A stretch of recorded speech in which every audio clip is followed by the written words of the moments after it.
Ce fut l'un des plus grands accomplissements du Moyen-Âge. Né au cœur du royaume de France, l'art gothique a dominé l'Europe et initié une révolution en architecture. Son monument le plus emblématique, la cathédrale, est né d'un désir de lumière. Les murs de pierre se sont habillés de verre et se sont élancés vers les cieux.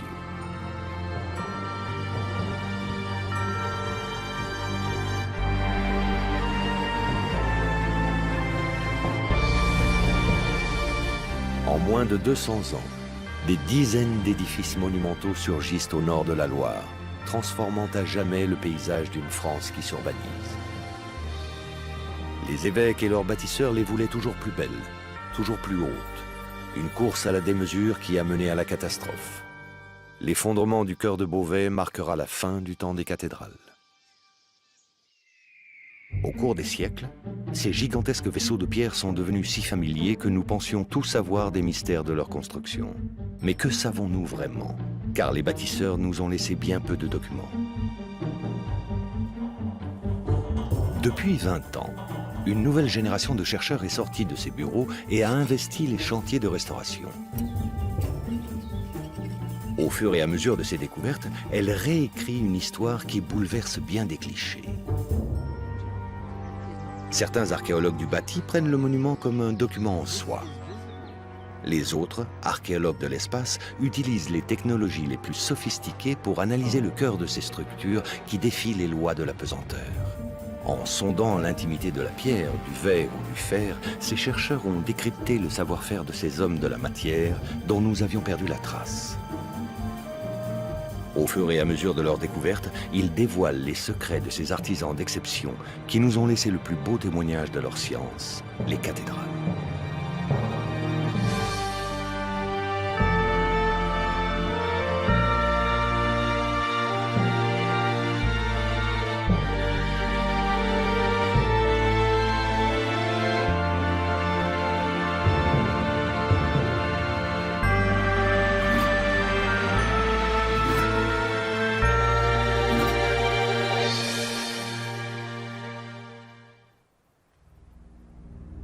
Les cathédrales gothiques sont nées dans une abbaye à quelques lieues de Paris. L'abbatiale de Saint-Denis n'est pas une église ordinaire, mais un haut lieu, nécropole des rois de France. Sugère, son abbé, est conseiller de Louis VII et homme d'influence. Il veut donner à son Dieu et à son roi une plus grande demeure, car au XIIe siècle, la France n'est qu'un minuscule État. Pour Sugère, l'architecture est un symbole politique. En tout juste 4 ans, il va transformer le cœur de son abbaye.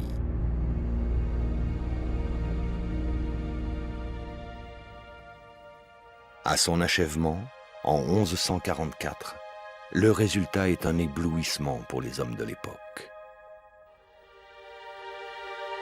En faisant disparaître les murs au profit d'immenses vitraux de couleur, l'abbé Sugère a mis la maîtrise technique à la disposition d'un rêve esthétique. Il a fait entrer la lumière.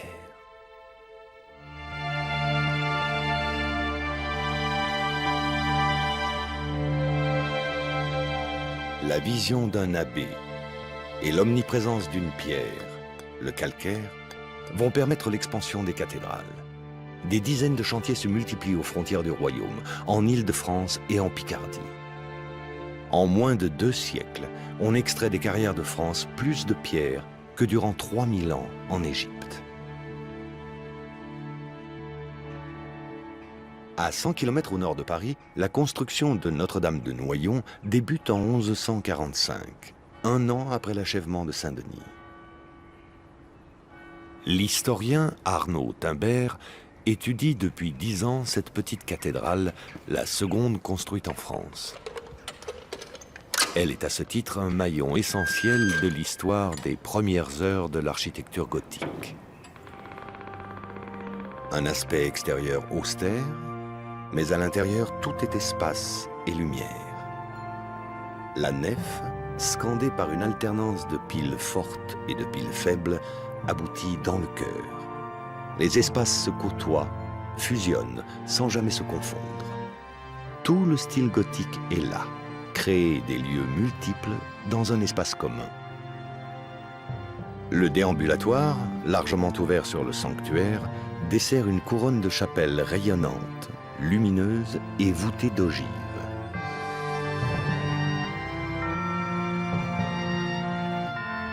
Les murs épais, caractéristiques du style roman, se sont dévidés en de minces piliers qui supportent tout le poids des arcs des croisées d'ogives.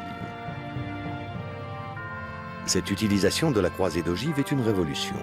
Elle a permis d'étendre la portée du haut vaisseau à 10 mètres de large sur 23 mètres de haut. Pourtant, les hommes de la Renaissance n'ont vu là qu'un art barbare et l'ont baptisé gothique.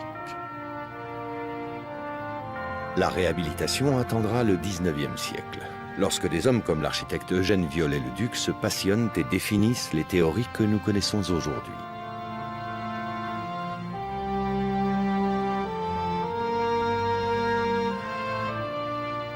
On définit l'architecture gothique à travers 3 attributs, qui sont les attributs techniques. Le premier, l'arc brisé, apparu un siècle plus tôt en Bourgogne, permet aux murs de prendre de la hauteur. Le deuxième, la voûte d'ogive, venue de Normandie, répartit mieux les forces des voûtes et permet à l'édifice de prendre de la largeur. Le troisième attribut est l'arc-boutant. Venu lui aussi de Bourgogne, cet arc de maçonnerie permet de contrebuter la poussée latérale des voûtes de l'extérieur. L'arc-boutant est l'élément le plus visible et le plus spectaculaire de l'architecture gothique. Impossible de penser gothique sans penser arc-boutant. Mais aujourd'hui, des chercheurs pensent que l'emploi de l'arc-boutant n'était pas aussi systématique. Et c'est exactement ce qu'Arnaud Timbert et son collègue l'historien américain Andrew Tallon veulent démontrer à la cathédrale de Noyon. Formellement, ces arcs-boutants, de toute façon, ne sont pas du XIIe siècle. Donc il faudrait savoir, effectivement, si le monument, à partir de cet incendie de 1293, a subi des déformations qui inviteraient à mettre ces arcs-boutants, donc après 1293. Oui. D'après les textes, la charpente de la nef aurait brûlé lors d'un incendie 1 siècle et demi après le début de sa construction. Arnaud Timbert a retrouvé les trous qui furent percés en haut de la cathédrale pour évacuer l'eau de pluie, le temps de refaire la toiture. Mais aujourd'hui, ces trous sont bouchés à l'extérieur par la volée des arcs-boutants, ce qui semblerait indiquer que le bâtiment était sans arc-boutant pendant au moins 150 ans. Mais cela reste à prouver. Le bâtiment a été conçu dès le départ sans arc-boutant, et c'est ce qu'on va peut-être pouvoir voir avec ces 2 témoignages des trous d'évacuation, et surtout avec l'analyse des déformations qu'on va voir tout à l'heure dans la nef. Andrew Tallon travaille avec une technologie assez étonnante pour un historien médiéviste, un scanner laser produisant des images en 3 dimensions. Grâce à ce scanner, on va analyser les déformations du bâtiment. Cette archéologie spatiale nous permet de comprendre les parties de l'édifice que l'on ne voit pas. Arnaud Timbert et moi pensons que la cathédrale n'avait pas d'arc-boutant à l'origine. La question, c'est comment en être sûr? Eh bien, on dispose de quelques indices. L'une des façons de le savoir, c'est de voir si l'édifice a bougé. Au moment de sa construction, un bâtiment est toujours conçu de manière à tenir son aplomb. S'il a perdu son aplomb, ça veut dire qu'il s'est déplacé. Et donc, en voyant comment il a bougé et comment il s'est écarté, on peut imaginer qu'il n'y avait pas d'arc-boutant. On est en train de scanner le cœur et la nef du bâtiment pour voir si on peut trouver ce genre d'indice. C'est la première fois qu'une telle analyse est conduite à Noyon. Les résultats vont-ils confirmer l'hypothèse des 2 chercheurs? Bon, partons de cette image. On va prendre 2 points juste en dessous du grand chapiteau, à distance égale. Ici, on a 8 mètres 377. On va garder cette mesure à l'esprit et prendre 2 autres points un peu plus bas. 8 mètres 377, 7 mètres 777, il y a une différence de 60 cm entre le haut et le bas du bâtiment, ce qui est considérable. La cathédrale s'est écartée de 30 cm de chaque côté. On vient de découvrir quelque chose de très intéressant. Mais ce qui nous intéresse surtout, c'est que les voûtes principales sont en train de pousser au-delà du plomb ici. Ce qui veut dire peut-être qu'il n'y avait pas eu de contrebutement dès l'origine. Il y en a maintenant et le système est stable et ça ne bouge plus. Mais voilà. Donc avec le témoignage des petits trous, on a un autre argument. C'est ça. Voilà. En alliant études archéologiques et analyse spatiale, les deux historiens viennent de confirmer leur intuition. Les maîtres gothiques avaient conçu, au moins au début, certaines de leurs cathédrales sans arc-boutant. Les définitions de l'architecture gothique sont donc plus complexes qu'il n'y paraît. Mais surtout, c'est la démonstration que la science des cathédrales est en train de progresser. On ne peut plus étudier les monuments seuls, comme autrefois. Il faut des géologues, des métallographes, des spécialistes du bois, des spécialistes de polychromie. Il faut des restaurateurs. Il faut des hommes au sens propre de la matière. Et naturellement, le trésor des archéologues, des historiens de l'art aujourd'hui, c'est de pouvoir bénéficier d'échafaudages. C'est le cas à la cathédrale de Chartres, où l'on peut accéder à des espaces dans l'élévation qu'on ne verra plus d'ici 200, 300 ans. Notre-Dame de Chartres est en pleine restauration.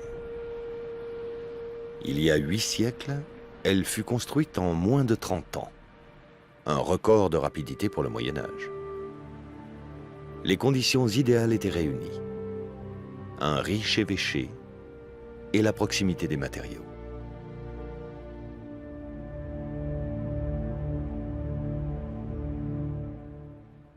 Épargnée par les guerres et les révolutions, elle est aujourd'hui et de loin le monument gothique le plus complet et le mieux préservé de France. Environ 90% de son gros œuvre, 80% de ses sculptures, 60% de ses vitraux sont d'origine. C'est un fait exceptionnel pour un monument du XIIIe siècle.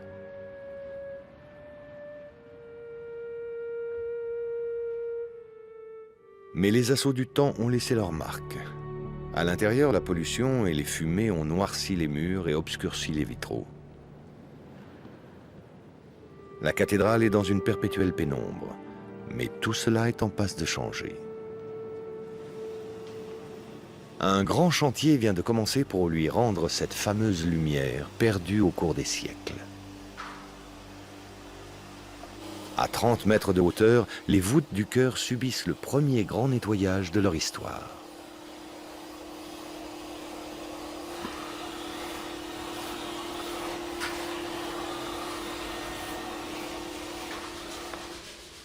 Sous la crasse, les restaurateurs ont découvert une superposition de décors polychromes.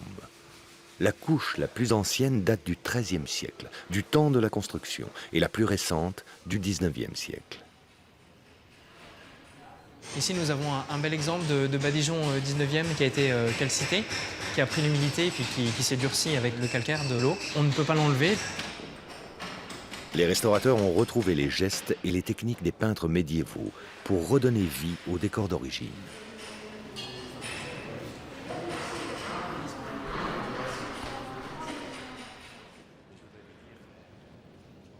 Arnaud Timbert, accompagné de l'historien Jean-Paul de Ramble, spécialiste des arts de la couleur, vient découvrir la fin de la restauration d'une des chapelles du chœur. Premier regard, ça heurte. C'est sûr que ça va créer un événement tout à fait fracassant.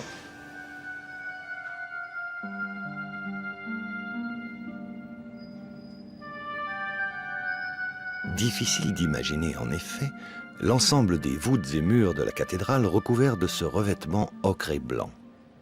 Pourtant, à la suite de sondages dans différents points du monument, les restaurateurs ont découvert que sous la crasse, tout l'intérieur de Notre-Dame de Chartres est peint. On a décapé à tour de bras des monuments, et quand on a un mur brut, en général, on se pâme devant parce qu'on aime bien ce matériau. Et la réaction des gens du Moyen-Âge, à mon avis, était un peu différente. ils aimaient bien le matériau aussi, parce que sans matériau, on ne peut rien faire. Mais ce matériau, ils vont le travailler jusqu'à ce qu'on l'oublie. Et c'est là où la couleur intervient. Alors, la couleur, c'est précisément cacher, c'est ça le sens du mot couleur, cacher le matériau pour montrer autre chose.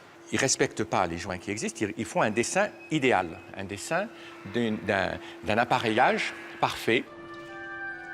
Pour les hommes de l'époque, la cathédrale est la demeure de Dieu. Elle incarne, par son gigantisme, par la multiplication de ses vitraux colorés, la Jérusalem céleste des visions prophétiques de la Bible. Un paradis aux murs rutilants de pierres précieuses, auquel tout croyant aspirait. Au Moyen-Âge, dans les enluminures qui représentent les chantiers gothiques, la cathédrale était toujours représentée comme la Jérusalem céleste ou la tour de Babel. L'idée, c'est de produire une idéalité, de produire cette fameuse Jérusalem qui est très très très bien construite. Et donc on va oublier effectivement les imperfections, on va oublier toutes les irrégularités pour aller vers cette perfection d'ordre spirituel où tout est complètement agencé, chaque pierre est à sa place, à son rapport d'harmonie. Ainsi, les bâtisseurs ont utilisé les matériaux autant pour leur qualité physique que symbolique. La construction des cathédrales a permis une union idéale entre le spirituel et le sacré, dans lequel la couleur et la lumière jouaient un rôle essentiel. Si l'intérieur de Chartres en est l'exemple parfait, rien n'avait préparé les chercheurs et les restaurateurs à une découverte plus surprenante encore. En 2008, grâce aux travaux menés sur le flanc nord du monument, des traces d'enduit sont trouvées sur les murs extérieurs. On a imaginé pendant des siècles que les cathédrales étaient peut-être peintes à l'intérieur. Aujourd'hui, c'est un acquis. On a envisagé éventuellement que les temples, comme le Parthénon, étaient peints à l'extérieur. C'est aujourd'hui acquis. Mais les cathédrales, ça, on ne le savait pas. Et ici, grâce à une orientation bien préservée des intempéries, on a des reliquats assez ténus, mais assez nets néanmoins pour observer plusieurs couches de polychromie. Là, un ton ocre, là, un ton blanc, soit les mêmes couleurs qu'à l'intérieur du monument. Les analyses stratigraphiques ont révélé que la couche la plus ancienne date du XIIIe siècle. C'est donc un revêtement identique à celui de l'intérieur. Donc l'intérieur et l'extérieur se confondent. Il y a une transparence, une confusion entre l'enveloppe et la paroi, entre le mur et l'enveloppe, et tout devient qu'un seul espace de lumière. Chartres était peinte. Les autres cathédrales l'étaient-elles aussi? Un nouveau champ de recherche commence, une tâche difficile tant les monuments ont été restaurés. Mais Chartres montre combien cette quête de la lumière et de la dématérialisation de l'espace était au cœur de l'aventure gothique. Les bâtisseurs avaient fait de leur cathédrale un phare qui resplendissait à l'horizon pour guider les pèlerins vers sa lumière.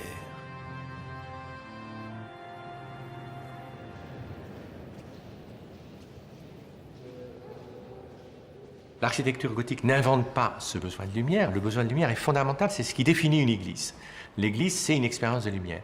Mais cette expérience de lumière, elle entre forcément en tension avec la résistance des matériaux, avec la difficulté de construire dans du dur, quelque chose qui normalement n'est pas la manifestation de la lumière immédiatement. La quête de la lumière dans toutes ses formes est sans doute la plus grande innovation de l'art gothique. Pour les bâtisseurs des cathédrales, la lumière est devenue un véritable élément d'architecture.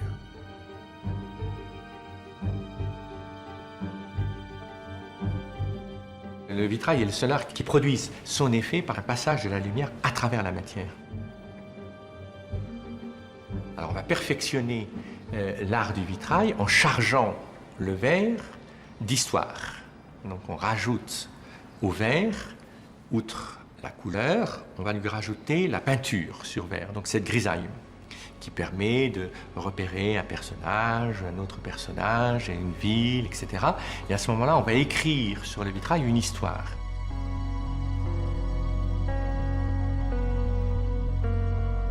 Ces vitraux de Chartres ont traversé 8 siècles pour parvenir jusqu'à nous. Ils racontent une histoire sacrée, celle de l'Ancien et du Nouveau Testament. Mais ils racontent aussi une histoire plus profane, celle des artisans et celle du peuple, bâtisseurs de cathédrales.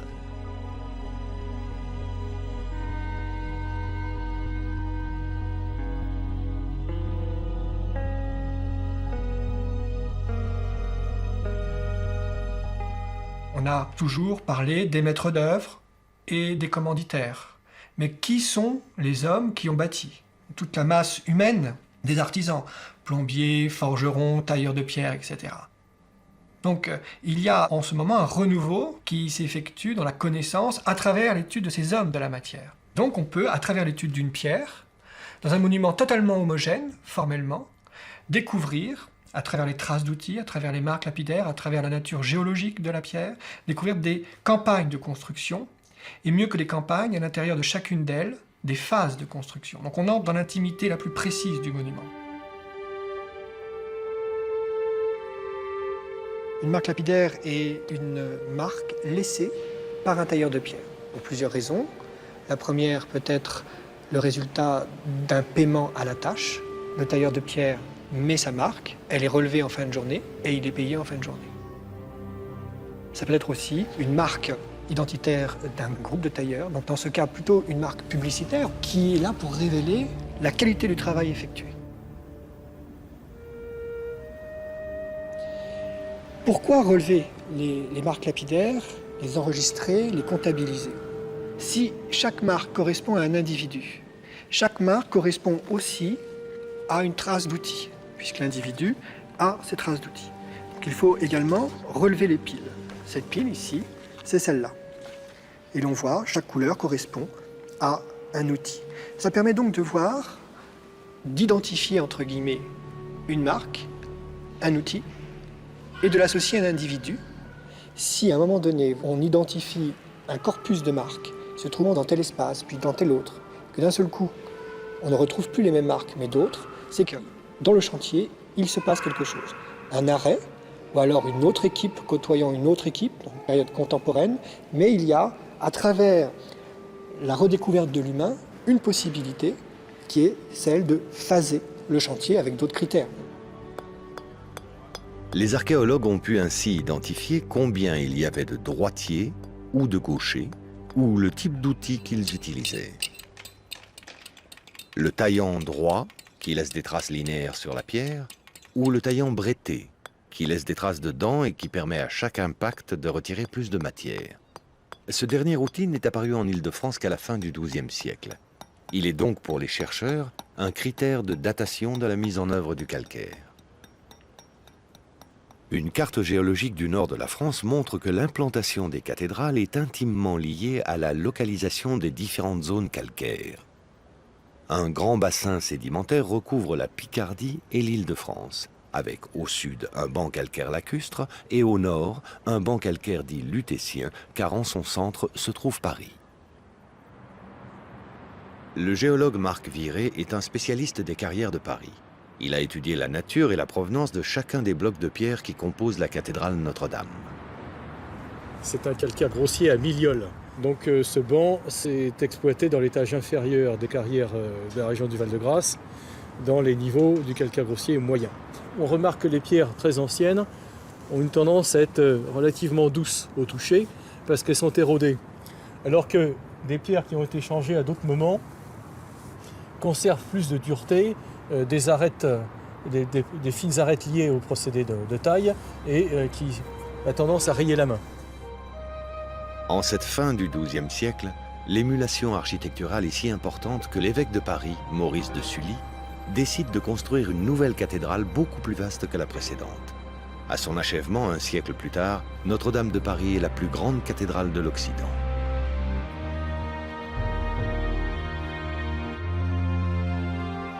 Pour construire une cathédrale de cette ampleur, il faut beaucoup de pierres. Or, au Moyen-Âge, le transport des matériaux est long et très coûteux. C'est pourquoi les bâtisseurs vont privilégier, quand elles existent, des carrières à proximité immédiate. Ce qui explique que chaque cathédrale a le faciès géologique de sa région. À ce titre, Notre-Dame de Paris a bénéficié d'une situation privilégiée. La pierre provient de deux endroits en majorité. Elle vient de Charenton, où elle arrivait en descendant la Seine et en arrivant dans le square qui forme l'extrémité de l'île de la Cité, où il n'y avait rien, un terrain vague, et qui, traditionnellement, est représenté comme étant le lieu où l'on débarquait les pierres de taille pour le chantier de la cathédrale. Au Moyen-Âge, les rives de la Seine étaient plus larges et en pente douce, ce qui facilitait le déchargement des matériaux. L'autre provenance de la pierre était à Paris même, dans les carrières du Val-de-Grâce. Les blocs étaient acheminés par le canal de Bièvre jusqu'au pont de l'Archevêché. On est juste en face du chantier du Chœur, et il n'y avait qu'à traverser la Seine pour amener la pierre à pied d'œuvre du chantier.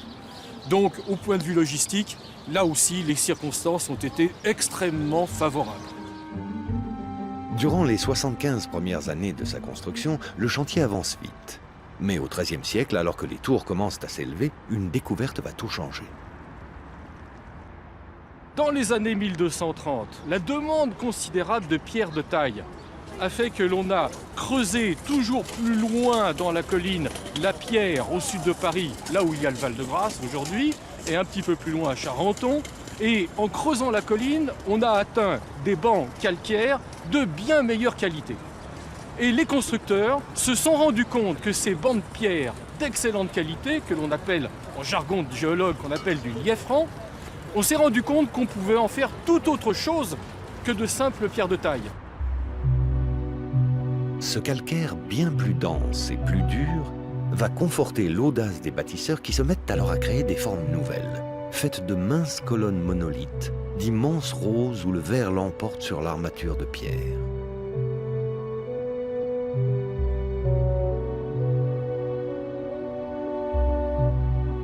L'apport de ce nouveau matériau est si novateur qu'il décide de transformer le chœur et la nef alors que la cathédrale n'est pas encore achevée. Dans le même temps, les maîtres rationalisent le travail avec une redoutable efficacité. Ils avaient recours à la préfabrication et à la standardisation in situ en carrière, qui permettait donc de transporter des matériaux non pas bruts, mais prêts à bâtir, de telle sorte donc à transporter le minimum de matériaux. Il existe des schémas de cette standardisation dans un document datant du XIIIe siècle. Un carnet rare, celui de Villard de Honnecourt, qui est conservé à la Bibliothèque nationale, et qui présente donc feuillet après feuillet les dessins de ce personnage gyrovague qui allait de chantier en chantier, peut-être un architecte. Ceci est le seul ensemble de dessins qui nous soit parvenu de cette époque. Les feuillets représentent des plans d'église, des sculptures ou encore des formes géométriques. Le feuillet le plus intéressant pour les chercheurs est celui où Villard de Honnecourt a représenté des gabarits. Un trumeau, la coupe d'un arc doubleau, le pied droit d'une fenêtre et une portion de lobe. Cette pièce, que l'on peut voir sur les dessins de Villard de Honnecourt, est standard. Elle a été créée sur le fondement d'un gabarit unique. Elle a été sculptée à nombre X à la demande du maître, selon le nombre de roses qu'il souhaitait créer. Et nous avons donc là un exemple parfait de préfabrication en carrière et de standardisation donc sur le fondement d'un même gabarit. Ainsi, ce lobe, reproduit en de multiples exemplaires, a été utilisé dans le cloître de la cathédrale de Noyon pour former cette série de roses polylobées. On voit naître ici la gestion d'un chantier qui apprend l'usage de la préfabrication et la standardisation au service d'une esthétique homogène. Villard de Honnecourt a aussi dessiné des machines ingénieuses qui permettaient aux bâtisseurs de travailler plus vite, plus haut et de limiter la main-d'œuvre. Pour débiter le bois, la scie hydraulique. Pour lever les matériaux, tout un bestiaire de machines. La louve, la chèvre et l'écureuil, dont un exemplaire d'origine est conservé dans les combles de la cathédrale de Beauvais.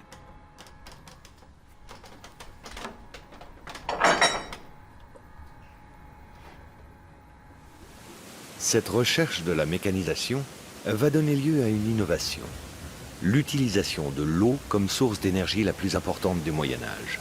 La force hydraulique va permettre une productivité sans pareille dans de nombreux domaines, dont la sidérurgie. À l'abbaye de Fontenay, il existe un outil inventé en Bourgogne par les moines cisterciens au milieu du XIIe siècle. Le marteau hydraulique, qui va devenir essentiel à l'essor des cathédrales. Jusque-là, forger à la main est une épreuve de force, car le bras de l'homme ne peut pas fabriquer de barres de plus de 3 cm d'épaisseur. Le fonctionnement du marteau hydraulique est aussi simple qu'ingénieux.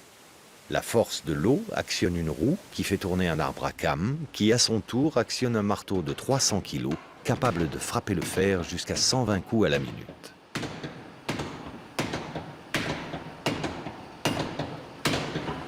La fabrication de cette réplique a été supervisée par le professeur Paul Benoît, spécialiste de sidérurgie médiévale.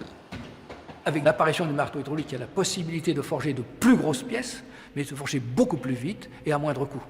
Là, c'est les aspects économiques. Et là, je crois que c'est fondamental pour comprendre les 35 tonnes qu'on va utiliser dans une cathédrale.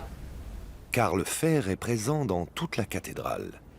Les bâtisseurs gothiques vont être les premiers à utiliser massivement le fer dans l'architecture. Ils éliminent ainsi la pierre pour créer des baies de plus en plus grandes. Ils ancrent dans la maçonnerie d'épaisses barres, appelées barlotières, qui rigidifient les verrières. C'est un véritable cerclage du monument qui arme toute la structure. Le fer arrive sur les chantiers des cathédrales sous forme de produits semi-finis, je dirais, c'est-à-dire de barres. C'est la barre qui va fournir ces barlotières, c'est la barre qui va servir à fabriquer des tirants, c'est la barre qui va être reforgée pour former ces crochets. Donc on fait venir des barres qui arrivent soit par transport routier, je dirais, c'est-à-dire par charrette, soit dans certains cas par voie d'eau. Et là, on a un approvisionnement des grands chantiers des cathédrales. Cette question du coût des matériaux va devenir essentielle pour les bâtisseurs médiévaux. Car au XIIIe siècle, les cathédrales sont frappées de gigantisme. Sans le recours à la standardisation et à la mécanisation, le coût de leur construction aurait été prohibitif. C'est le cas de la cathédrale d'Amiens, dont le chantier débute en 1220.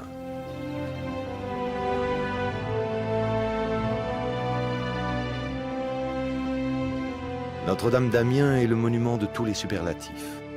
D'un volume de 200 000 mètres cubes, elle pourrait contenir 2 fois Notre-Dame de Paris. 42 mètres de hauteur sous voûte, soit un immeuble de 15 étages. Elle est un défi à la limite du supportable pour une telle architecture.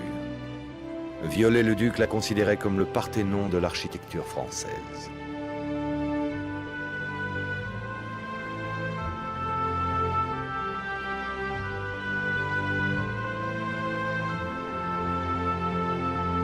Elle est surtout une prouesse architecturale qui traduit l'aboutissement d'un siècle d'expérimentation de la part des bâtisseurs gothiques au sommet de leur technique. Pour l'un des plus grands experts d'Amiens, le professeur Stephen Murray, cette course vers les cieux a eu un prix.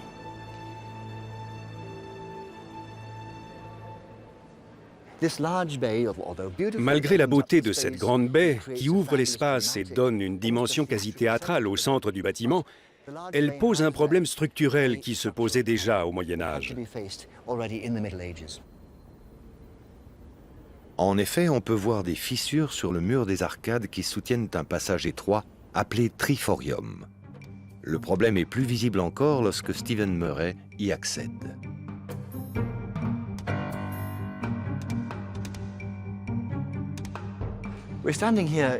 Nous sommes au milieu du transept sud, et c'est tout simplement splendide. Les couleurs, la lumière, tout est beau. Cependant, nous avons aussi devant les yeux les signes d'importants défauts structurels. L'imposante baie est contiguë à la croisée du transept, et le poids du mur des arcades a poussé les piliers de la croisée vers l'intérieur. Ce léger affaissement de l'arcade a créé une déformation des immenses piliers de la croisée du transept. S'il venait à céder, la cathédrale s'effondrerait.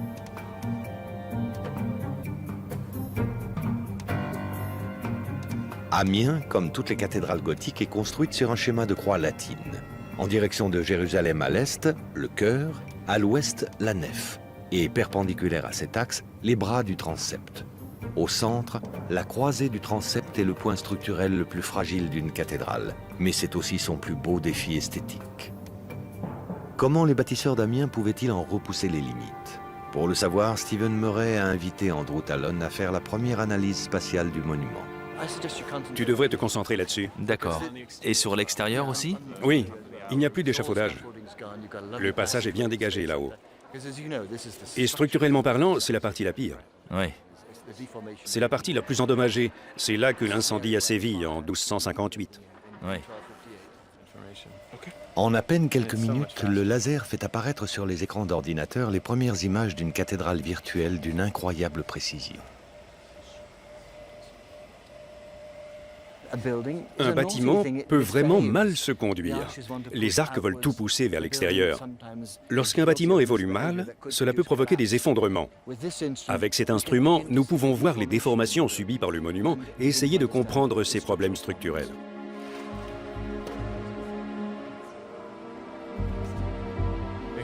Ici, on commence à voir la forme du pilier. Vous voyez l'ombre?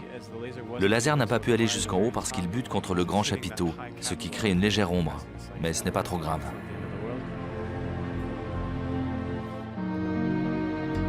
Scanner la plus grande cathédrale de France prendra plusieurs jours.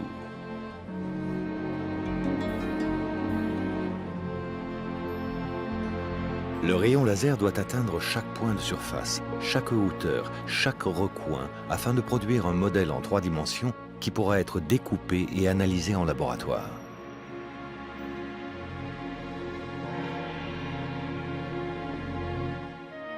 Amiens résiste depuis près de 800 ans à des pressions énormes, à des poussées et contre-poussées qui s'opposent et se complètent.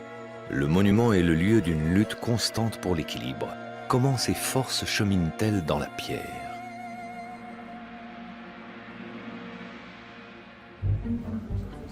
De retour aux États-Unis, Andrew Talon a assemblé les scans réalisés à Amiens afin de produire un modèle virtuel complet.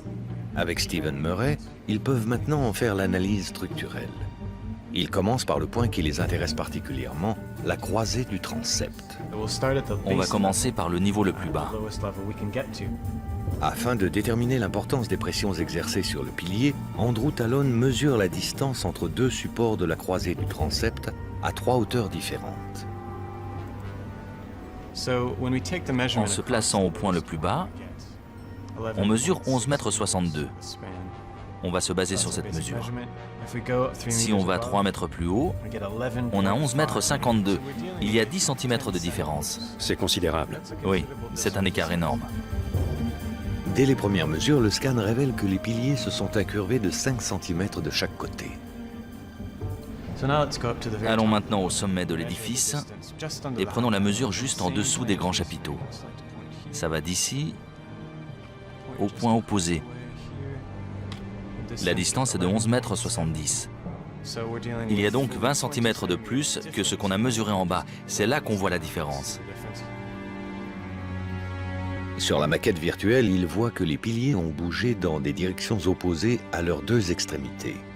Vers l'intérieur, à la base, sous la poussée du triforium, vers l'extérieur, en haut, sous la poussée des voûtes. C'est une catastrophe annoncée. Membre de l'équipe, Rory O'Neill, analyste de structure, fait une simulation pour trouver le point de rupture. On pousse le principe d'apprentissage par l'erreur à l'extrême en anticipant l'effondrement des éléments et en observant ce qui se passe.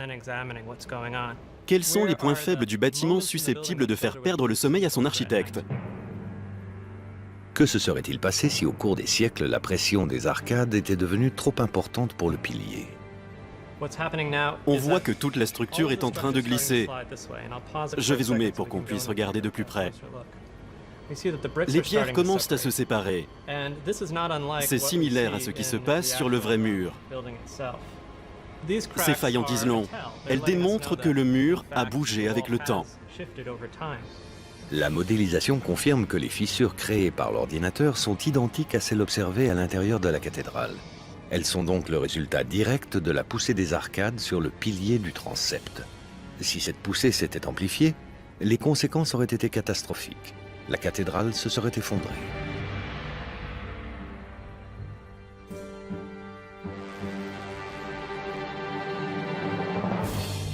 Comment expliquer une telle fragilité structurelle alors que le poids des voûtes d'ogive et de la charpente est contrebuté par une forêt d'arcs-boutants sophistiqués? N'est-ce pas là justement toute l'ingéniosité de l'architecture gothique?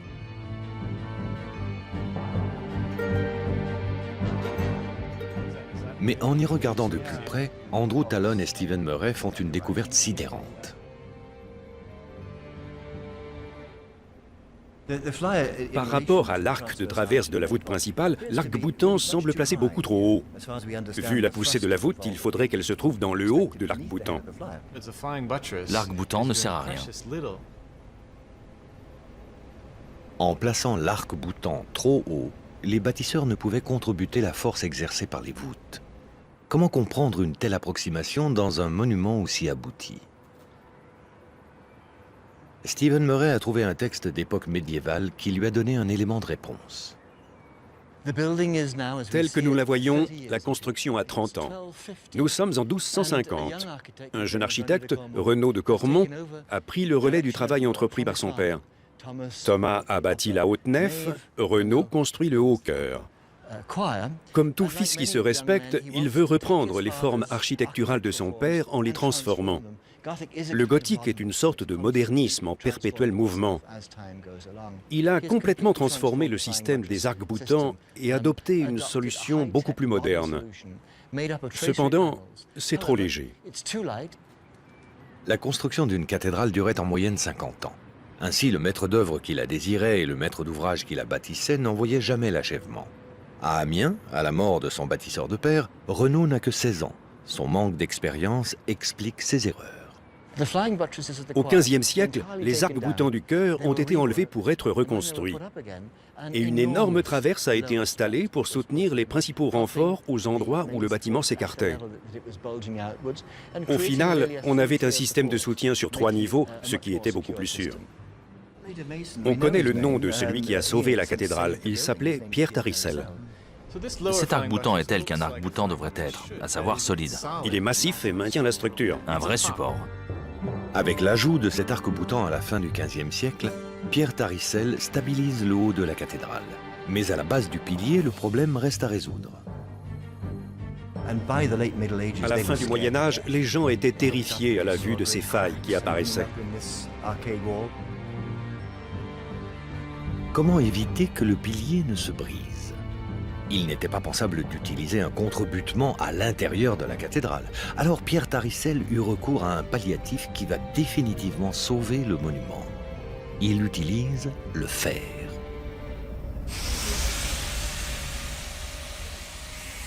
L'étude du fer médiéval est toute récente. Depuis 10 ans, Philippe Dillman, spécialiste des archéomatériaux, dirige une équipe de chimistes, de métallurgistes et d'archéologues au sein du Commissariat à l'énergie atomique et du CNRS qui prélève et analyse le fer des cathédrales.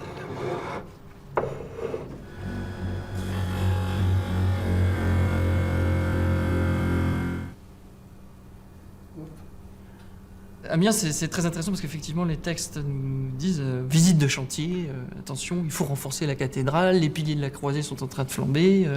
Donc, conseil d'experts, comme on a exactement aujourd'hui, il faut mettre un chaînage de part en part qui va empêcher le flambage. Et pour qu'est-ce qu'on emploie comme type de fer? Eh bien, il faut employer du fer d'Espagne.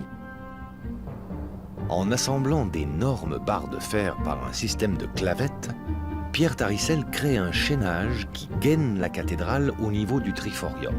Ainsi, il immobilise la structure. La solution est salutaire, mais onéreuse, car le fer d'Espagne coûte cher. Alors le fer d'Espagne, c'est une dénomination qu'on retrouve à différents endroits à cette période du Moyen-Âge et qui pour nous est mystérieuse. On la trouve à Amiens, on la trouve également à Troyes, on la trouve à Rouen. Quand on a des sources écrites, on sait qu'on a du fer d'Espagne. Nous sommes alors à une période charnière de l'histoire de la sidérurgie en Europe, durant laquelle coexistent 2 procédés de réduction du minerai de fer. Le premier, appelé procédé direct, utilise de simples fours à bois. Le deuxième, le procédé indirect, se développe au XVe siècle grâce à la force hydraulique et à l'apparition du haut-fourneau. C'est une révolution technologique qui va industrialiser tout le nord de l'Europe et de la France. Les analyses du chaînage d'Amiens ont démontré que le procédé indirect a servi à la fabrication des barres. Et cela pose un problème aux historiens. On sait très bien qu'en Espagne, à cette période-là, le procédé indirect n'est pas utilisé. Donc on sait très bien que ce n'est pas du fer d'Espagne qui est venu à Amiens pour fabriquer ce chaînage. Ça, c'était un des résultats importants. Mais alors d'où venait le fer?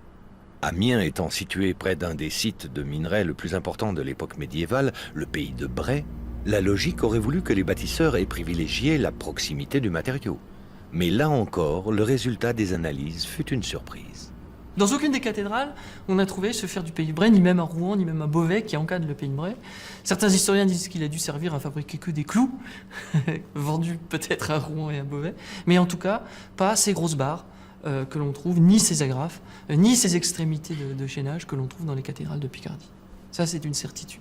Donc ce fer voyage, il vient probablement d'assez loin, mais pour le moment, on est encore à la recherche de l'origine exacte de ce métal. Si la provenance du fer des cathédrales reste toujours un mystère, les prélèvements accumulés par l'archéologue Maxime Lhéritier ont permis à l'unité des archéomatériaux de faire d'autres découvertes. TS112, attention c'est chaud. Donc ils l'ont pris, ils l'ont tapé, ils l'ont retourné. Ils ont d'abord percé ce côté-là, et ensuite ils sont venus rabattre ce côté-là. Ouais, parce que tu as le rabat, parce qu'il y a le rabat qui passe par métal se rabat dessus. Tu vois, on voit qu'il y a une super soudure. Parce que le trait noir, c'est vraiment l'interstice entre les deux bouts de métaux, quoi. On a peut-être plus d'informations dans la matière, même sur le geste de l'artisan, que dans la morphologie elle-même. Parce que là, on voit bien qu'on peut retracer toute une partie des gestes du forgeron qui a fabriqué cet objet. Et à partir de là, pouvoir voir si c'est le même forgeron qui a forgé toutes ces pièces. Est-ce qu'il y a plusieurs forgerons qui travaillaient au même moment sur la cathédrale et qui avaient des techniques de fabrication différentes? Ainsi, l'analyse de la structure de la matière a permis à ces archéologues du fer de retrouver l'empreinte des hommes inscrite dans le métal qu'ils avaient forgé 8 siècles plus tôt. Il y a dans chaque chantier de cathédrale une forge, avec des forgerons qui mettent en forme le fer pour la construction, qui s'occupent aussi de la réparation, de l'entretien et de la réparation des outils. En particulier, ils vont réaciérer les pointes des outils qui servent à mettre en forme la pierre. Ces forgerons étaient des ouvriers comme les autres, c'est-à-dire que les salaires qu'on a, qui sont généralement du XIVe voire du XVe siècle, sont des salaires qui sont pour les maîtres comparables au salaire d'un maître maçon ou d'un maître charpentier. Le forgeron médiéval n'est pas un personnage qui appartient à une caste, comme ça dans certains cas d'Afrique. Il n'est ni méprisé ni porté au nu, c'est un ouvrier qui fait partie de ce monde des ouvriers grandement qualifiés qui tournent autour du chantier des cathédrales.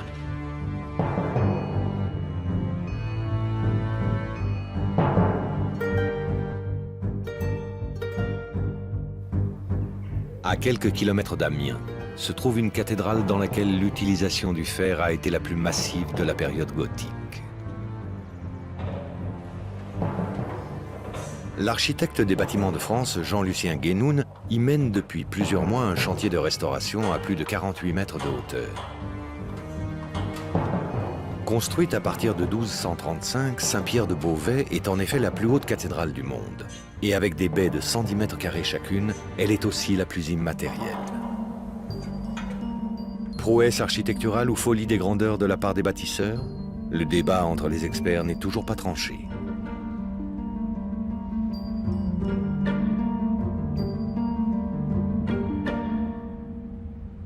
Pour la première fois depuis le XIXe siècle, les échafaudages permettent aux restaurateurs d'accéder aux voûtes du chœur.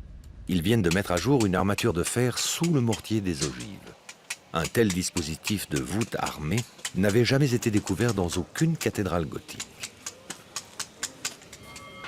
Les historiens ont toujours pensé que la voûte d'ogive était une structure flexible, uniquement composée de pierre. Et qui semble être un badigeon ocre jaune et pas le badigeon gris, qui est la dernière couche.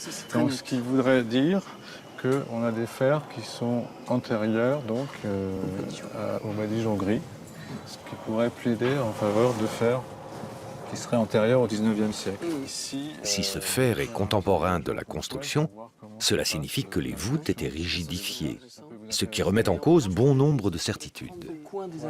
On a prélevé à la fois les fers potentiellement 19e et ceux qu'on pense, qui ont des chances d'être de l'époque de la construction, et on va pouvoir faire la différence des procédés, puisque Ce ne sont pas les mêmes procédés au Moyen-Âge qu'à l'époque moderne. Voilà. Donc ça devrait parler. Et ensuite, on ira quand même voir si les fers médiévaux, s'ils sont médiévaux, viennent du pays de Bray ou pas, puisqu'on a quand même un centre de production qui est pas loin. Et c'est quand même intéressant d'essayer de faire le lien. Les analyses diront si les bâtisseurs avaient mesuré les risques de leur audace et transformé les normes de l'architecture gothique. Contrairement à Amiens, Beauvais n'est pas sorti indemne de sa course vers les cieux.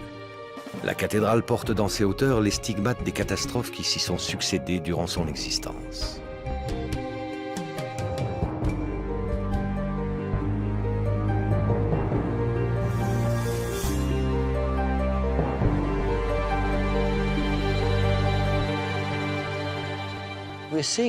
Nous sommes devant la plus belle cathédrale gothique. Elle s'élance comme une fusée. Elle est sans comparaison avec Amiens ou Chartres. La cathédrale de Beauvais est absolument unique, surtout dans cette lumière. Nous la voyons ici sans ses cicatrices, sans les traces des déformations et des transformations que nous pouvons observer dans l'édifice. En revanche, il manque la tour qui se trouvait à la croisée du transept. Il faut rappeler que le transept a été construit au XVe siècle par Martin Chambige, le plus célèbre des maîtres maçons de la fin de la période gothique. Peu de temps après son décès, l'évêque de Beauvais voulut construire une tour-lanterne très haute au-dessus du transept.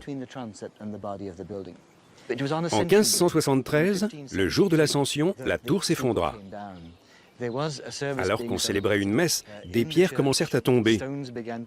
La procession solennelle fit place à la panique et le clergé accéléra le pas. Tout le monde sortit de la cathédrale dans un nuage de poussière. L'effondrement fut si spectaculaire que le chantier s'arrêta net. La nef gothique ne fut jamais construite, laissant Beauvais inachevé, avec pour seul vestige les restes de la nef romane d'une cathédrale antérieure. Pourtant, au regard des historiens, cette catastrophe, conséquence de la seule vanité d'un évêque, est anecdotique. Ce sont d'autres problèmes de structure qui intéressent les chercheurs. 3 siècles plus tôt, durant la construction du chœur, une partie des voûtes s'était déjà effondrée. Quand l'historien étudie ce bâtiment à la manière d'un détective qui cherche à résoudre une énigme, il voit dans la construction, dans l'arcade, des signes lui indiquant qu'il y avait à l'origine seulement 3 baies, ce qui permettait à l'espace central de bénéficier d'une belle ouverture sur les espaces périphériques. Après l'effondrement de 1284, le nombre des supports fut doublé. Un pilier intermédiaire fut ajouté entre chaque pilier d'origine. Aujourd'hui encore, la vulnérabilité de la structure demande une attention particulière. Autant de problèmes concentrés dans un seul monument poussent les historiens à se demander si les bâtisseurs avaient une maîtrise suffisante des techniques pour réaliser leurs ambitions. Car pour certains, Beauvais souffre d'un véritable défaut de conception.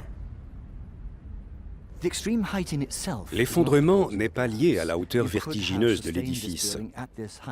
Celui-ci aurait très bien tenu si les arcs-boutants avaient été correctement conçus, c'est-à-dire sans combiner des supports extrêmement fins avec de lourdes arches et des culées sujettes à la force des vents. Le problème n'était pas la hauteur, mais les arcs-boutants. Les arcs-boutants de Beauvais sont parmi les plus hauts et les plus fins jamais construits. Les bâtisseurs avaient le désir de laisser la lumière accéder aux immenses baies de verre. Mais retirer tant de matière n'était pas sans risque. Ils ont tendu entre les contreforts de pierre des tirants de fer. Cela aurait dû suffire, mais c'était sans compter avec les aléas climatiques. Le 29 septembre 1284, lors d'une tempête exceptionnelle, un des arcs-boutants céda, entraînant la chute d'une des voûtes du chœur. C'était la panique. Le clergé a pris peur devant l'insécurité de l'édifice. Ils ont alors démoli une grande partie du haut du chœur. Donc la reconstruction que nous voyons aujourd'hui ne correspond pas à ce qui s'était effondré. Si on regarde bien, on voit un gros crochet en fer encastré dans l'un des arcs de la croisée. C'est précisément cet arc qui est tombé. Des analyses récentes de la structure du toit ont révélé que la charpente en bois au-dessus des voûtes est d'origine et faite à partir d'arbres coupés aux alentours de 1257. L'effondrement n'a pas du tout fait s'écrouler le toit. Au final, c'était un accident mineur. Beauvais était-elle vraiment une folie de bâtisseur? La question n'est toujours pas tranchée. Mais la cathédrale, que beaucoup considèrent comme la plus belle du monde, a résisté à l'épreuve du temps. Au-dessus du vaisseau de pierre, une proue digne des plus grands charpentiers nous rappelle qu'au Moyen-Âge, le bois avait toute sa place dans les cathédrales. Pourtant, l'architecture gothique l'a rendu invisible.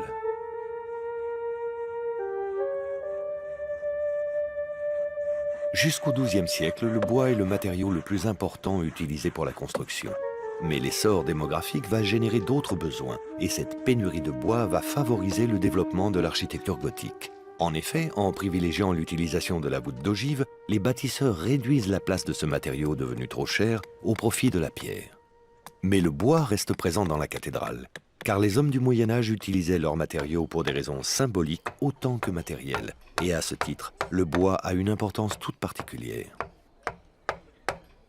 On va classer quand même les matériaux en fonction de leur puissance spirituelle, une sorte d'énergie spirituelle. Le bois a une énergie spirituelle considérable. La pierre a déjà une énergie spirituelle moindre. Le fer a une énergie spirituelle très très basse. Parce que le fer, c'est plutôt du côté des forges de Vulcain, c'est le diable, c'est le feu. C'est quelque chose qui est très très difficile à spiritualiser. Donc, de tous les matériaux, par exemple, le fer, c'est celui qui reçoit le moins de symbolique. Alors, on va dire, si le Christ avec les clous, le marteau, etc., mais c'est toujours des armes blessantes. Le bois, au contraire, ne blesse pas. On peut tuer avec du bois, mais c'est beaucoup moins fort qu'avec du fer. Et même le bois va servir, dans sa grande générosité, va servir le fer. Par exemple, pour qu'une hache fonctionne et que le bûcheron ne se blesse pas, il faut un manche en bois. Et le manche en bois, dans sa douceur, va permettre effectivement à l'outil de fonctionner sans tuer l'homme. Bon, mais l'abandon du bois pour la construction s'est fait certainement non sans résistance. La pierre se substitue au bois, mais la pierre est opaque et dense. Pour lui donner cette énergie spirituelle si nécessaire, les bâtisseurs vont la charger de sens et la transformer en sculpture. Le XIIIe est un moment d'éclosion des images incroyable. La multiplication des images partout, sur tous les supports, que ce soit les murs, les livres, les habits, les tapisseries, le sol, on met des images partout. Alors ces images, évidemment, sont un immense récit, un immense discours qui contribue à faire de ce bâtiment un lieu de performance spirituelle.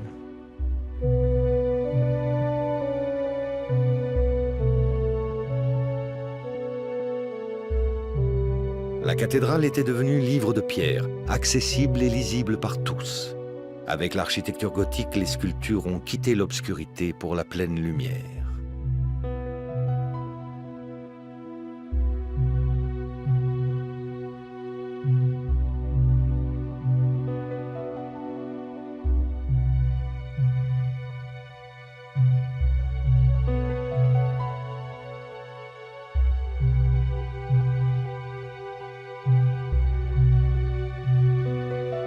Pour l'ornementation de leur cathédrale, les évêques voulaient ce qu'il y avait de plus beau. Le coût importait peu. À Chartres, les analyses géologiques ont montré qu'ils avaient utilisé un calcaire d'une autre région, le Liais de Paris, qui avait déjà sublimé Notre-Dame. Mais un détail surprend, un personnage coupé dans sa moitié, ce qui semble une aberration dans ce tympan de grande qualité. Probablement une simple erreur d'ajustement, prouvant que la pièce fut sculptée là où s'extrayait la pierre, à Paris. Mais comment raconter l'histoire d'un portail quand il n'en reste plus rien, comme un noyon? Il existe dans chaque cathédrale un lieu mémoire qui abrite les fragments de toutes les destructions et restaurations, le dépôt lapidaire. On y retrouve les restes des 3 portails qui furent détruits à la Révolution. Les fragments étant consacrés, les ecclésiastiques les avaient enterrés sur place afin qu'ils ne quittent pas l'espace sacré du monument. Donc ceci est le fragment d'un dais de statue-colonne du portail central qui représentait la Jérusalem céleste. Ce sont les analyses géologiques qui permettent aujourd'hui, par comparaison avec les analyses effectuées sur les portails, de dire tel bloc peut être attribué à l'un des 3 portails de la façade occidentale.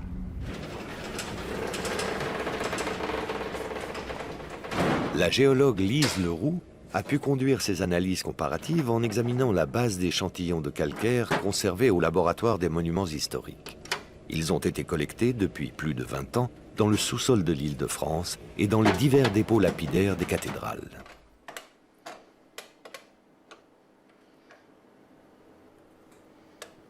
On s'est aperçu en faisant l'inventaire de ce dépôt lapidaire que la pierre utilisée pour la sculpture à la cathédrale de Noyon était différente de la pierre de construction de la cathédrale et que cette pierre était une pierre de couleur un petit peu jaune contenant des microfossiles que l'on voit très bien à la loupe et puis des coquilles de lamellibranche blanches. La connaissance que l'on a du terrain, la connaissance que l'on a des pierres utilisées dans les monuments français nous a permis de retrouver une pierre comparable mise en œuvre à la cathédrale de Reims, dans laquelle on voit ces petits fossiles qui sont exactement les mêmes que ceux retrouvés dans la sculpture de la cathédrale de Noyon.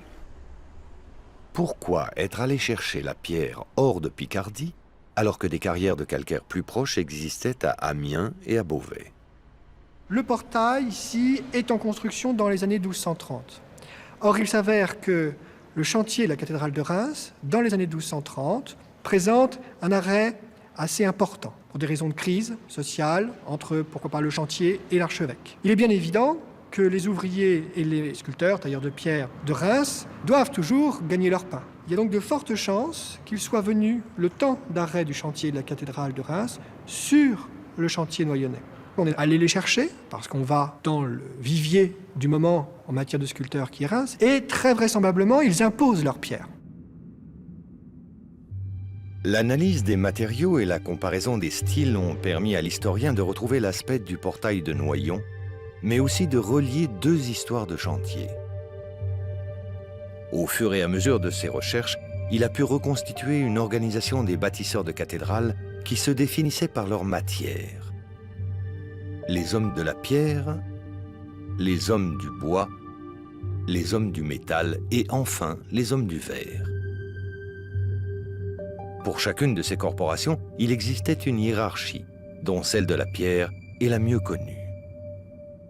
Il y a le carrier, il y a l'appareilleur, le maçon, il y a le tailleur de pierre, qui peut être sculpteur parfois, et on pourrait, au sein de chacune de ces catégories, définir naturellement l'apprenti, le compagnon, le maître. Donc il y a une hiérarchie très forte. Des hommes du chantier, chacun sait ce qu'il a à faire, chacun sait ce pourquoi il est sollicité. Le paiement, ensuite, de ces hommes est réel. C'est pour ça qu'un chantier coûte cher aussi. Ils travaillent rarement le samedi, jamais le dimanche, ils ont des jours fériés qui correspondent en grosso modo à un bon mois de vacances dans l'année.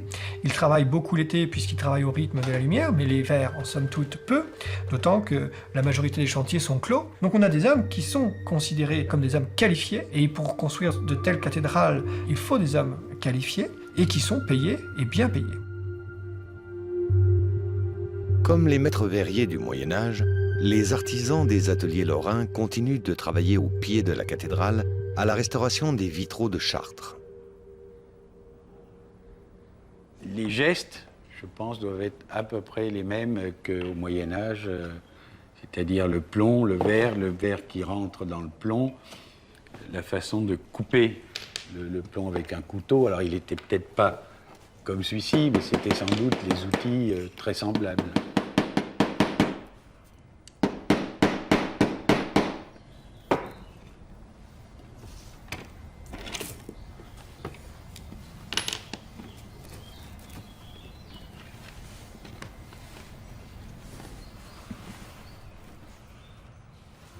Il y a pas mal de crasse.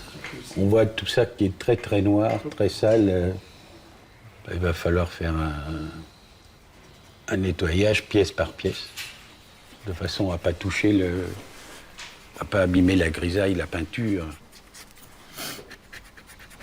La grisaille, ce trait de peinture opaque qui dessine les visages et les drapés à la surface du verre, est très sensible aux altérations de l'environnement et finalement s'écaille. Ce phénomène majeur affecte de nombreux vitraux des XIIe et XIIIe siècles. Sans grisaille, le verre ne raconte plus d'histoire. C'est au laboratoire de recherche des monuments historiques à Champs-sur-Marne que revient la difficile tâche de trouver des solutions durables pour arrêter la destruction avant qu'il ne soit trop tard. Isabelle Palot-Frossard, conservatrice générale du patrimoine, dirige le laboratoire créé en 1970. Nous ne faisons absolument pas de restauration nous-mêmes. Nous sommes là pour assister les restaurateurs et les maîtres d'œuvre, soit très en amont, dans le cadre de recherche générale qu'on va faire sur les méthodes de consolidation des grisailles, par exemple, soit au cours de la restauration elle-même.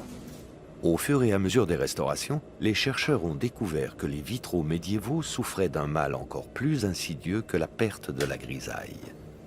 Au-delà des attaques de sa surface, c'est la matière même du verre qui disparaît. Alors par transparence, on voit très bien ce qui se passe. Dans la partie centrale altérée, où il y avait la couche blanche de gypse, la lumière ne passe plus. Dans l'édifice, ça sera noir ou brun. Alors qu'en bordure des plombs, où le verre est encore intact, où on a encore la surface originelle, on voit encore la matière originale et la couleur originelle du verre, qui est le jaune. Ici, on voit surtout les cratères. La couche de surface, qui est une couche rouge sur une couche blanche, a été dissoute par l'eau et la pollution atmosphérique, donc on voit le blanc à travers les trous. On a ce contraste. Alors ce phénomène existe pour les verres médiévaux, il n'existe pas pour des verres modernes. Depuis l'Antiquité, on savait fabriquer le verre avec de la soude extraite du sel marin. Mais au XIIe siècle, la demande en vitraux se multiplie. Le sel est une denrée chère. On utilise alors de la potasse issue des cendres de bois du chantier de construction. Mais les restaurateurs ont découvert depuis que ces verres potassiques étaient solubles à l'eau. Le dommage est irréversible. Pour stopper ce phénomène d'érosion, le laboratoire a mis au point un système de double vitrage. Cette protection a permis de replacer dans la cathédrale son trésor le plus précieux.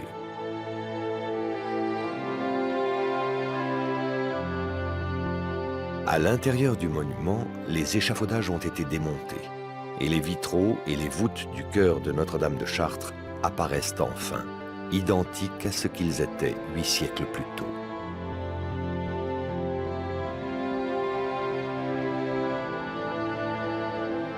Dans quelques années, toute la cathédrale sera restaurée et nous pourrons la voir alors telle que l'homme médiéval la voyait, un miracle d'équilibre et de proportion.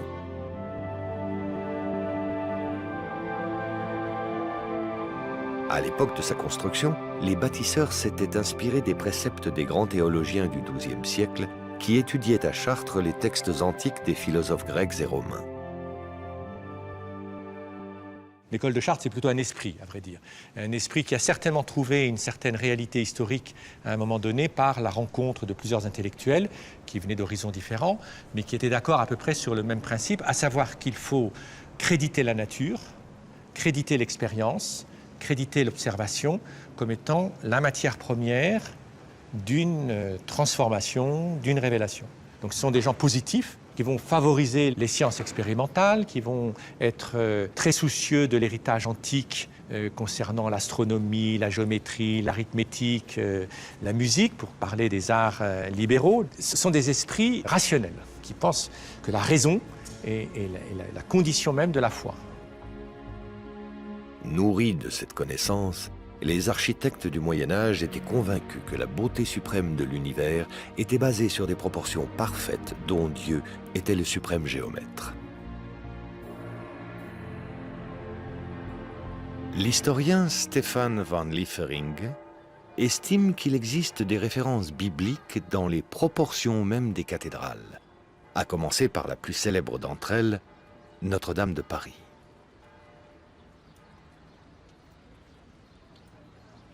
À l'aide d'un laser, il mesure les 2 premiers niveaux du chevet. Ils sont d'une hauteur égale, soit 10 mètres chacun. Mais au Moyen-Âge, les bâtisseurs utilisaient une autre unité de mesure. Si vous convertissez en pieds de roi, l'unité de mesure médiévale, cela fait environ 30 pieds de roi en bas et 30 pieds de roi en haut. La hauteur totale est donc de 60 pieds de roi. Ces nombres, 30 et 60, ne lui étant pas inconnus, le chercheur se rend à la bibliothèque Mazarine pour consulter un ouvrage de théologie écrit vers 1170.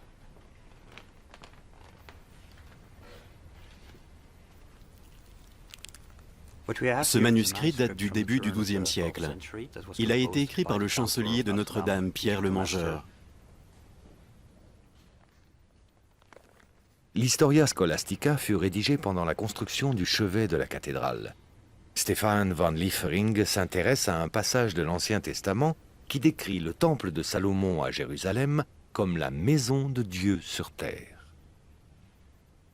In altitudine triginta cubitos habebat, usque ad primum tabulatum. Pour les bâtisseurs de Notre-Dame, reprendre les dimensions du temple de Salomon aurait pu être une fin en soi. 30 coudées pour le premier niveau, 60 coudées jusqu'au deuxième niveau. Les mêmes mesures que celles trouvées par l'historien sur la cathédrale. Une unité de mesure différente, mais une correspondance intéressante et très troublante. Ces chiffres sont-ils une simple coïncidence ou correspondent-ils à une véritable intention? Stephen Murray conduit lui aussi des recherches sur les dimensions sacrées des cathédrales. Après Beauvais, il s'intéresse aux proportions de la cathédrale d'Amiens. Le modèle géométrique d'où découle toute la forme de cet édifice s'articule autour d'un grand carré central. Chaque côté du carré central mesure presque exactement 50 pieds romains, l'unité de mesure adoptée par les bâtisseurs d'Amiens. Fait étonnant, le chiffre 50 est aussi un nombre important dans la Bible. Dieu demanda à Noé de construire une arche de 50 coudées pour le sauver du déluge. L'arche de Noé mesurait 50 coudées. Là, on a 50 pieds. La cathédrale est un véhicule de salut, comme l'était l'arche de Noé. Comme à Notre-Dame, il semblerait que les maîtres d'œuvre d'Amiens aient transposé une mesure biblique dans la structure même de leur cathédrale.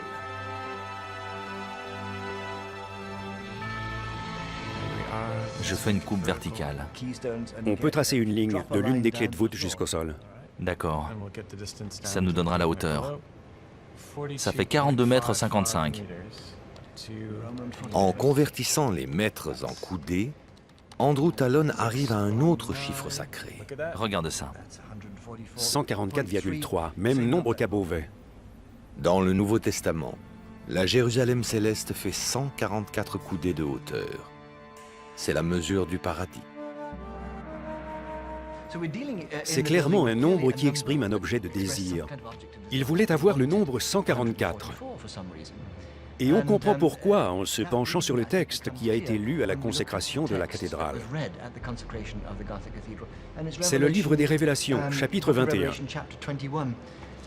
Et ce livre, dans un sens, parle du désir humain. Il y a quelque chose de quasi charnel dans le passage où Jean voit la cité divine descendre des cieux. Il mesure la cité et elle fait 144 coudées. Mais en s'efforçant d'atteindre les hauteurs célestes, les bâtisseurs ont succombé à une compétition plus terrestre. À Beauvais comme à Amiens, les architectes avaient utilisé le nombre 144 comme étalon pour construire leur cathédrale. Mais les bâtisseurs de Beauvais n'utilisèrent pas la même unité de mesure. Au lieu du pied romain, ils choisirent le pied de roi, plus long. Et Beauvais devint la plus haute cathédrale du monde. Les deux chercheurs américains ont donc trouvé les preuves scientifiques de l'existence d'une géométrie sacrée qui a présidé à la conception et à la construction des cathédrales gothiques. Une telle notion aurait heurté les esprits rationalistes des architectes et historiens du XIXe siècle qui les ont restaurés et répertoriés. Créée à l'initiative de Viollet-le-Duc, la galerie des moulages du musée de la Cité de l'Architecture et du Patrimoine fait la synthèse des différents styles de l'art religieux français. Les maquettes et les moulages réalisés avant que les guerres ou les restaurations n'altèrent les monuments sont une aide inestimable pour les chercheurs. Justement, Andrew Tallon a une dernière enquête à mener. Il est venu voir un document rare qui concerne la plus célèbre des cathédrales, Notre-Dame de Paris. C'est une maquette construite en 1843, 2 ans avant la restauration faite par Viollet-le-Duc et Lassus. Et on voit notamment ici quelque chose qui m'intéresse beaucoup. Ces deux arcs-boutants qui sont vraiment juste derrière la sacristie ne ressemblent pas du tout aux autres. Et si les documents sont corrects, ces deux arcs-boutants datent de l'état originel de la construction au XIIe siècle.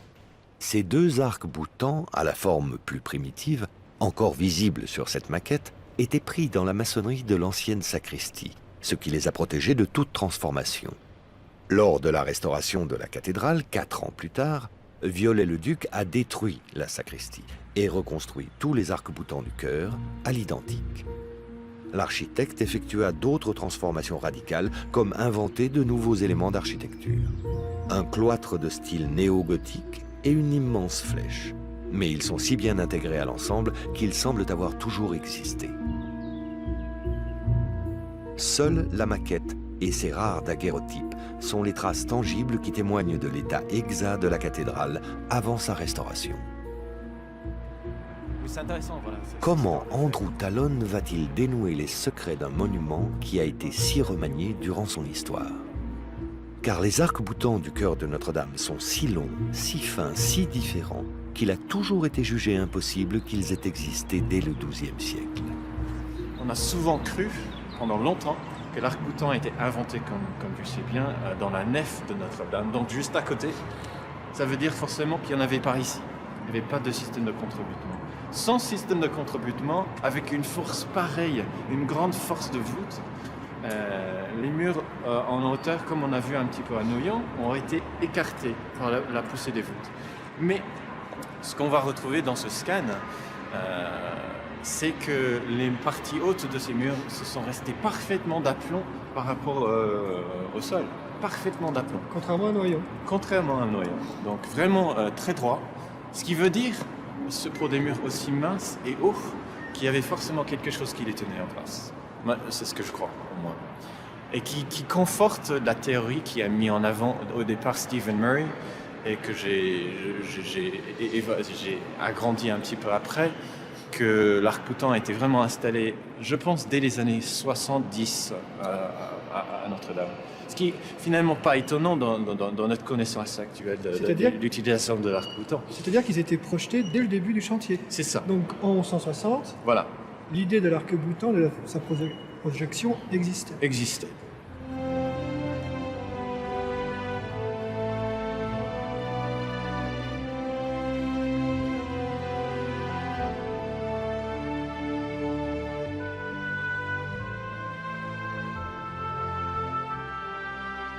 Pour lui faire livrer son secret, Andrew Tallon et son équipe veulent faire parler les pierres de la grande cathédrale.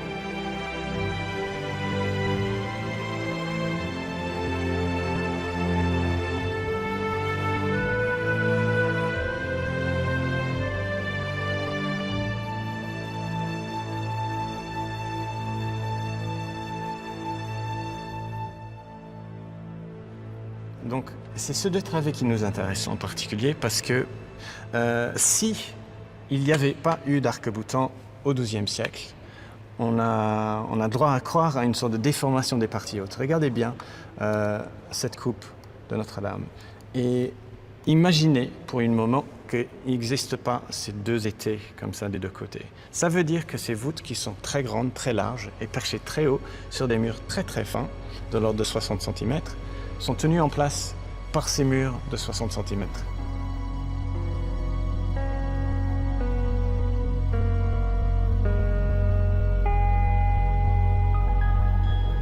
Ce qui nous intéresse, c'est la comparaison avec ce chiffre-là, avec le même chiffre d'en bas. Donc là, on a 5,893 m. Si on regarde la même coupe d'en bas, 5,920 m. Assez extraordinaire, la partie haute du mur est déplacée à l'intérieur du bâtiment. Chose assez incroyable pour un bâtiment gothique. Donc, puisqu'il n'est pas déformé, ça veut dire qu'il y a eu depuis toujours un été exactement comme ces arcs-boutants qu'on voit ici. En confrontant une maquette de plâtre du XIXe siècle et une maquette virtuelle du XXIe siècle, où la cathédrale apparaît dans toute sa gloire géométrique, Andrew Tallon vient de réécrire un chapitre majeur de l'architecture gothique. Notre-Dame de Paris avait des arcs-boutants, Noyon n'en avait pas. Chaque monument fut le lieu unique d'une extraordinaire expérimentation qui a duré 150 ans. La cathédrale n'est pas un symbole du passé, mais la réalité matérielle d'une incroyable révolution technologique qui a conduit ces bâtisseurs à pousser la matière à ses limites. Ils voulaient créer des monuments pour l'éternité, nous laissant ainsi le plus beau témoignage de leur humanité.